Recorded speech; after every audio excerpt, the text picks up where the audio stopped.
John Locke was a British philosopher of the 17th century and is among the more influential of the group of philosophers we call the British empiricists. You know, it's kind of interesting. Locke himself didn't think of himself, didn't view himself as being revolutionary or even very original as a thinker.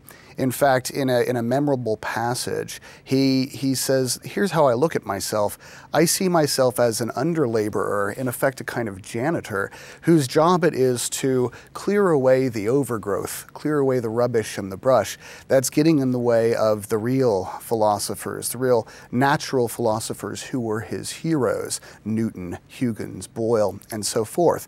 And so he's very impressed with the new science, the mechanistic science, and he wants to model his theory of knowledge and his theory of reality on the new science, at least with respect to its methodology. Okay, so what this involves him in is both a metaphysical and an epistemological project, and I want to say something about both of these projects before we proceed to discuss his view of human destiny. So, on the metaphysical side of the ledger, like many of his contemporaries, he rejected the Aristotelian and scholastic scientific methodology, which attempted to understand and to categorize entities in the world by reference to their substantial forms, by reference to their essences. Again, like most of his modern contemporaries, he thought that the idea of a substantial form, of an essence or whatever, was much too vague and shifty an idea to be of any real explanatory value. And in fact, he saw so much success in the new science, which looked at the world as a plenum in which a bunch of material corpuscles combined themselves together, arranged themselves with one another, and operated in accordance with Newton's laws of motion. So he wants to strip science and philosophy of these unhelpful and unclear notions of substantial forms and so forth.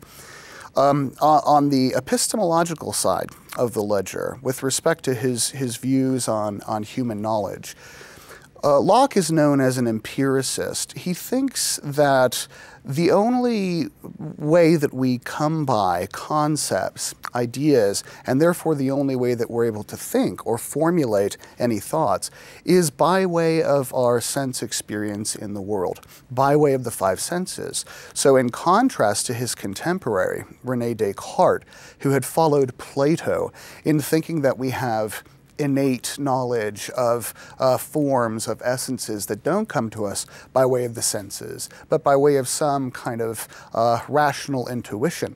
In contrast to Descartes, he argued, no, all of our knowledge fundamentally comes through our sense experience of the world. And he also argued in contrast to Aristotle by saying that our sense experience of the world doesn't allow us to abstract from it the ideas or the concepts of forms, of essences, in the way that Aristotle thought that they did. So this has monumental repercussions for the way Locke does science and the way that Locke does philosophy. You know, according to the older way of doing business, according to the ancient and medieval way of categorizing entities in the world, making sense of our experience and so forth, what you're doing is you're identifying real essences that are actually there and which make an impact on the way that reality should be carved. Plato memorably said that it's an attempt to carve the beast of reality at its joints. So there are real differences between really and essentially different entities in the world, and our task as scientists and as philosophers is to identify these real differences and to categorize the world in accordance with those. So, you know, in contrast to this way of viewing the task of the philosopher and of the scientist, Locke says, no, you don't really have epistemic access to substantial forms. We're not able to penetrate into the nature of things in order to discover their real essence. To the contrary, the task should be to categorize entities of the world in accordance with what he calls their nominal essence.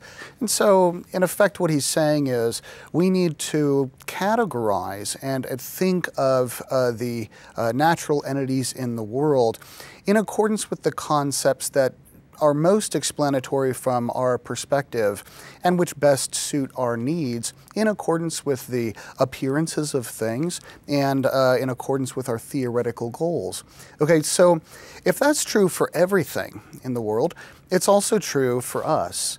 Locke famously has a degree of skepticism or agnosticism with respect to the question of the fundamental nature of human beings as well. So opposed to Aristotle would say, I know what the essence of a human being is, we're rational animals or whatever. Locke is going to say, well, I don't really have an idea of the rational principle. I don't really have a firm notion of the soul or the immaterial substance, or for that matter, the material substance that is the human body. And so for that reason, I have to be agnostic. I can't say for sure whether human beings even have a spiritual soul, or whether they should be understood as fundamentally material objects. So along with this agnosticism, you might think that therefore he's got to be skeptical about, say, life after death or the operations of human psychology, things like that. But as a matter of fact, he's not.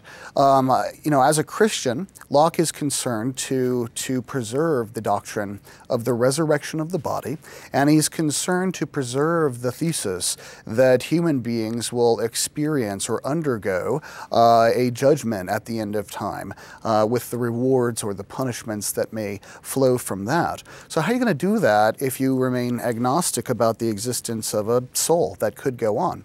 Well, Locke has a way of pulling all these things together. And the way that he does it is he says, look, there's a fundamental distinction between the human being and the human person. The human being and the human person can be shown to be distinct because of the fact that they have different persistence conditions.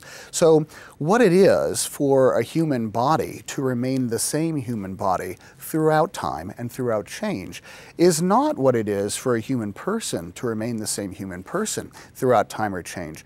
The identity conditions or persistence conditions for human persons center on consciousness, right? So what makes you the same thing through time, the same person through time, is that your consciousness is extended backward all throughout your life.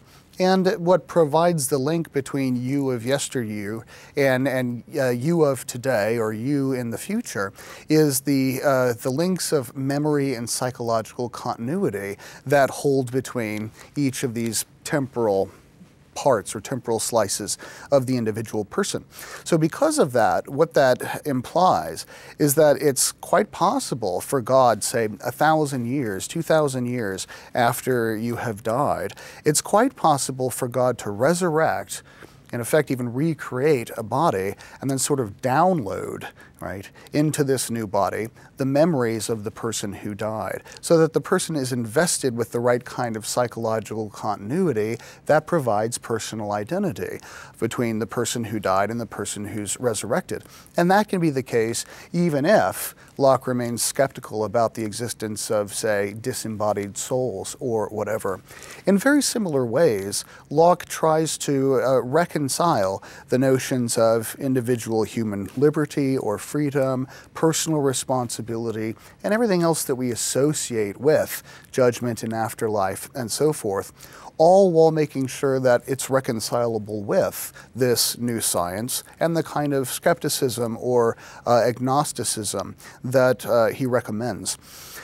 So I want to turn now to Locke's contribution to politics, because I think it's here that he makes his most abiding and influential contributions. Like Hobbes, Locke considers that we emerged out of a kind of hypothetical state of nature, and that we enter into societies by way of a social contract freely entered into. Now, unlike Hobbes, Locke does make room for natural law in his theory. He doesn't think that the fundamental principle behind all of human decision-making and human conduct is simply self-preservation.